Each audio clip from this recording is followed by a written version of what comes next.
పింఛం విప్పిన నెమలికి మల్లె తొలకరి జల్లుల మేఘం మల్లె అలజడి హృదయం మాడిన కూచిపోడి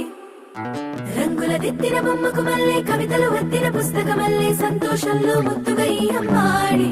ఆరారు ఋతువుల అందం ఒకటిగా కలిపి వింతలు ఏడు పక్కకు జరిపే కొత్తగా పుంతలు తొక్కెను ఈ అరవిందం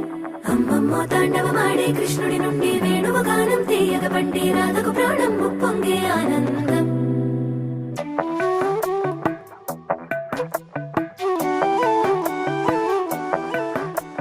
మధురము కదా ప్రతొక నడక నీతో కలిసేలా తరగని కథ మనదే కనుక మనసు మురిసినిలా ఉసురేమో నాదై